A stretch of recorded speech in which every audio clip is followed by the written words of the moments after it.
గత టీఆర్ఎస్ ప్రభుత్వం కానీ ప్రస్తుత కాంగ్రెస్ ప్రభుత్వం కానీ లేదంటే బీజేపీలో ఉన్న 48 మంది కార్పొరేటర్లు కానీ ఎవరు కూడా పేదల బతుకులు మార్చిన వాళ్ళు కాదు. ఈ పేదల బతుకులు మారాలంటే బస్తీల నుండి లీడర్లు కావాలి, బస్తీల నుండి కార్పొరేటర్లు కావాలి. అంబేద్కర్ విగ్రహము 150 కోట్లు పెట్టి కడితే కూడా ఇప్పుడు 2.5 సంవత్సరాలుగా తాళమేసి ఉన్నది. దానికి ₹1 కూడా మెయింటెనెన్స్కి ఇవ్వట్లేదు. ప్రపంచ మేధావి అంబేద్కర్, భారత రాజ్యాంగ నిర్మాత అంబేద్కర్, తెలంగాణ ఇవాళ అంబేద్కర్ రాజ్యాంగంలో ఆర్టికల్ 3 రాశాడు కాబట్టి వచ్చింది తెలంగాణ రాష్ట్రం. మరి ఇట్లాంటి వచ్చిన తెలంగాణలో ఆయన అంత గౌరవప్రదంగా అక్కడ అంబేద్కర్ విగ్రహాన్ని పెట్టాడు. ఒక్క ఇల్లు కూల్చకుండా పెట్టింది బీఆర్ఎస్ ప్రభుత్వం. దానికి నేను బీఆర్ఎస్ ప్రభుత్వాన్ని అభినందిస్తున్నా. ఇవాళ దానికి పోటీగా అంబేద్కర్ విగ్రహానికి పోటీగా గాంధీ విగ్రహాన్ని తీసుకురాబోతున్నారు.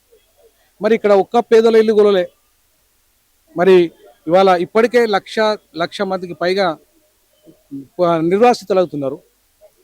ఇప్పటికి దాదాపుగా 500-600 మంది ఇండ్లు కూలగొట్టిండ్రు. ఇప్పుడు 5,000 కోట్లు పెట్టి, ఇది 150 కోట్ల విగ్రహము కానీ 5,000 కోట్లు పెట్టి ఇవాళ బిజినెస్ చేయడానికి వస్తుంది. నేను లండన్ వెళ్ళాను. నేను థేమ్స్ నగరంలో ఉన్న మొత్తం వాడలన్నీ తిరిగాను. అక్కడ బ్లాక్స్ ఎవరైతే ఉన్నారో పేదల బస్తీలు ఉన్నాయో ఆ పేదల బస్తీలో థేమ్స్ నగరం చుట్టూ ఉన్న పేదల బస్తీలకు వాళ్ళకి వాటా ఇచ్చారు బిజినెస్లో. ఇవాళ మొత్తం థేమ్స్ నగరం చుట్టూ ఉన్న మొత్తం బిజినెస్ అంతా కూడా బ్లాక్స్ ఉంటారు అక్కడ. మరి ఇక్కడ ఉన్న పేదలకు ఇస్తారా వాటా? అక్కడ ఒకవేళ 5,000 కోట్ల రూపాయల బిజినెస్ చేస్తే మీరు దాంట్లో పేదల వాటా ఎంత? వాళ్ళకి మంచి ఇండ్లు ఇస్తారా? ఇవన్నీ చర్చ జరిగిన తర్వాతనే మూసి ప్రక్షాళన జరగాలి. అప్పటిదాకా జరగడం లేదు. ఖచ్చితంగా మేము అడ్డుకొని తీరుతాం. బస్తీ వాసులతో కలిసి పోరాటం చేస్తాం. 3 నెలల బస్తీ యాత్రను కూడా మేము చేపట్టబోతున్నాం ఆర్పీఐ పార్టీగా. ఏ పార్టీ వచ్చినా కూడా పేదలని టార్గెట్ చేసి వాళ్ళని ఇల్లు ఎస్, అదే నేను అంటున్నా. ఇవాళ బీఆర్ఎస్ కూడా మీరు చాలా చిత్తశుద్ధితో ఈ పేదల కోసం కొట్లాడండి, నిలబడండి, పేదల పక్షాన కలిసి ఉండండి. మీరు గతంలో చేసిన తప్పులను కూడా ఇప్పుడు సరిదిద్దండి. మీతో కలిసి పనిచేయడానికి మేము కూడా సిద్ధమవుతాం.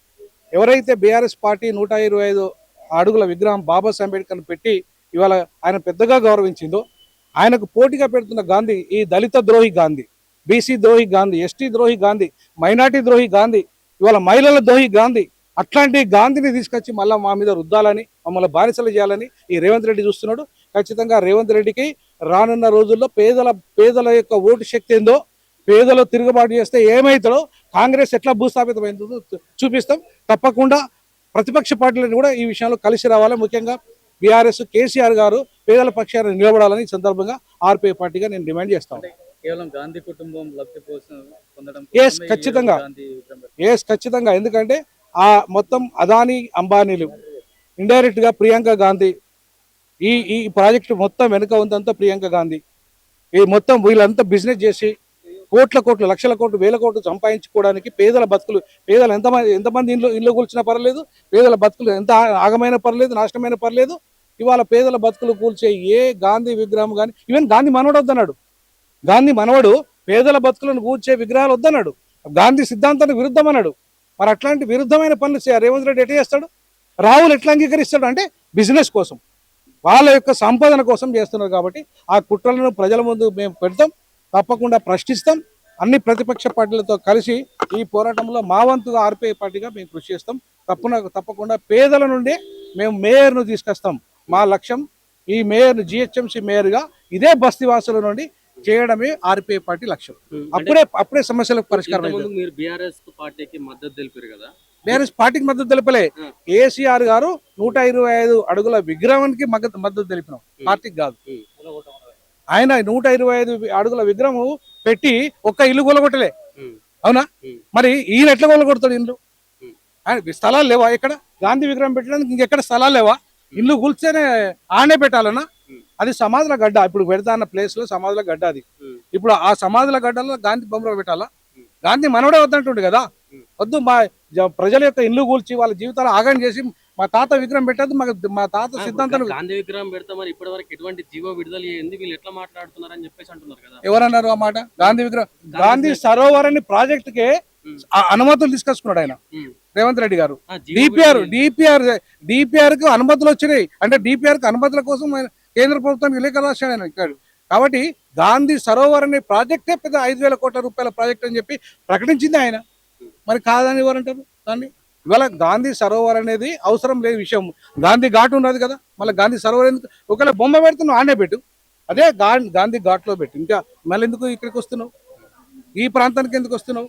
ఆ ఘాట్లో ఉన్న ఆ ప్లేస్ ఉంది కదా ఆల్రెడీ, పెద్ద ఎత్తున ఉంది కదా, అక్కడే పెట్టమని చెప్పి అడుగుతున్నాం మేము. గాంధీకి వ్యతిరేకం, విగ్రహం పెట్టడానికి వ్యతిరేకం కాదు. గాంధీ విగ్రహం అక్కడ పెట్టుకో. బాపు ఘాట్ ఆల్రెడీ ఉంది ఇక్కడ, అంబేద్కర్ విగ్రహం ఇక్కడ సెంటర్ పాయింట్ లో ఉంది. నీ విగ్రహం పెట్టాలనుకుంటే పెద్దది పెట్టుకో అక్కడనే. కానీ ఇవాళ ప్రజల సొమ్ముతోని ఇవాళ డబ్బులే లేవంటున్నావు కదా, 5,000 కోట్లు ఎందుకు పెట్టాలంటున్నావు విగ్రహానికి? 5,000 కోట్లు అవసరం ఏంటి? ఒక విగ్రహానికి 5,000 కోట్లు అవసరం ఉంటుందా? ఉంటే ఎందుకు? సబర్మతిని ప్రక్షాళన జరిగింది, 8,000 కోట్లు వచ్చినాయి. 8,000 కోట్లు అయినా 2,000 కోట్లు కూడా కాలే, నీకు 5,000 కోట్లు ఎందుకైతే?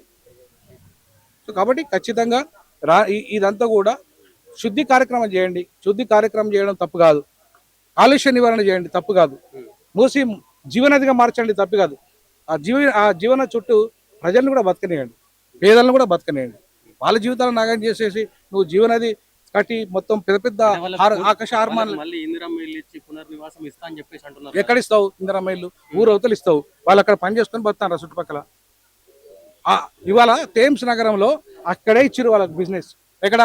ఆ థేమ్స్ నగరం చుట్టూ ఉన్న మొత్తం వ్యాపారాలన్నీ కూడా ఇలా పేదలు ఎవరైతే ఇల్లు కూర్చోలేదో వాళ్ళకి ఇచ్చారు. మరి ఈయన ఇక్కడ వీళ్ళకి ఆ వ్యాపారాల భాగస్వామ్యం ఇవ్వను.